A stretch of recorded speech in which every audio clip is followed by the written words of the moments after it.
I'm Juliana, and for my sustainability project, I'm going to show you how to make homemade bread. So this is like your typical loaf sandwich bread. So let's get started. Okay, so for this recipe, you're going to need a few ingredients. You need flour, instant yeast, water, milk, butter, a little bit of sugar, and salt. So let's get started.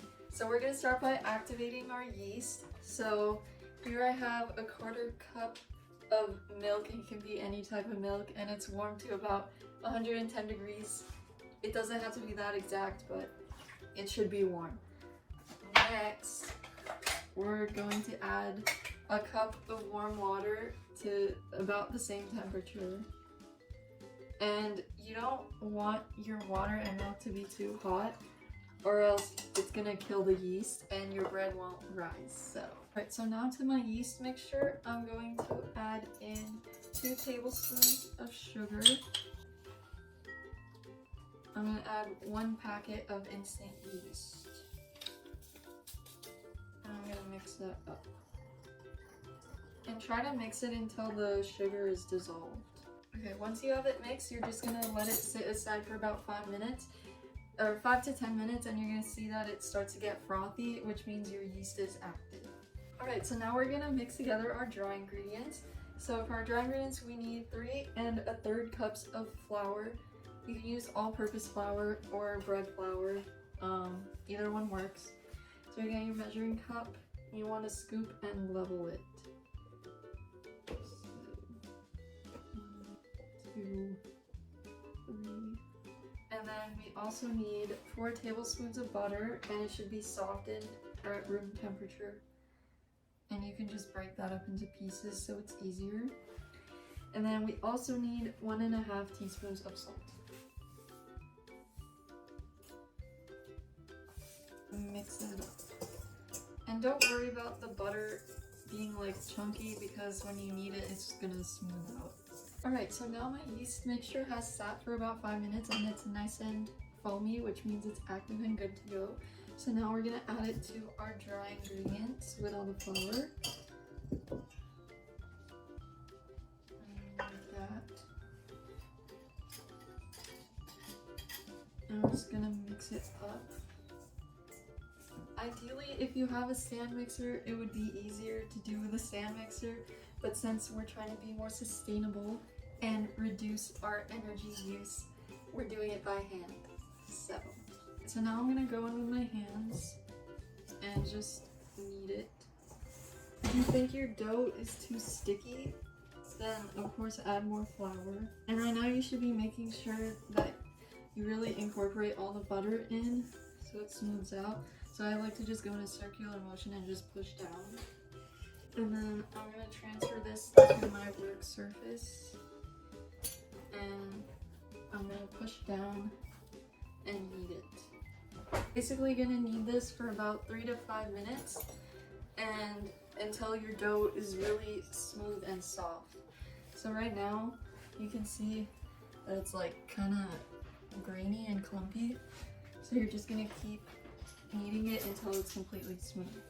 Okay, so I'm done kneading my dough, and as you can see, it's nice and smooth.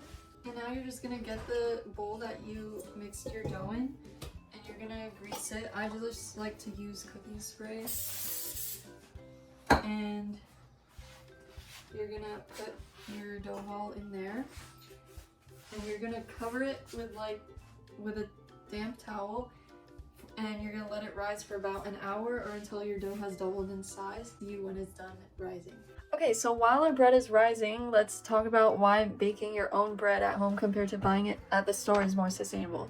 So this relates to Units 7 and 8 of the APES curriculum, which is atmospheric pollution and aquatic and terrestrial pollution. So when you bake your own bread at home, that means you're not using preservatives that store-bought bread would use, such as aspartame, sulfites, and benzoates, as well as yellow dye number 5, which are all known to cause breathing problems as well as behavior changes and heart damage. Baking your own bread also decreases the burning of fossil fuels needed in transporting wheat and yeast hundreds of miles from the source of bread to factory and to retail outlets. So, and this would reduce carbon emissions, meaning you'll reduce your own personal carbon footprint and contribute less to global warming. It also reduces the use of plastic packaging that remains in the environment forever, since it doesn't biodegrade, and which can be lethal to many animals as it makes their way into the diet. So essentially, by making your own bread, you can reduce your carbon footprint and make a global impact by minimizing the amount of preservatives, carbon, and plastic that enters and harms the environment. Okay, so now my dough has doubled in size. As you can see, it's nice and inflated, and you're gonna slowly punch it down to release all the air. And you're gonna put it onto your work surface. So now what we're gonna do is roll this into one large rectangle. And so you're gonna need a loaf pan like this and a rolling pin. And you're just gonna roll this out into a big rectangle about 8 by 15 inches. So now I have my rectangle. I'm just gonna roll this up lengthwise. So you have a nice log.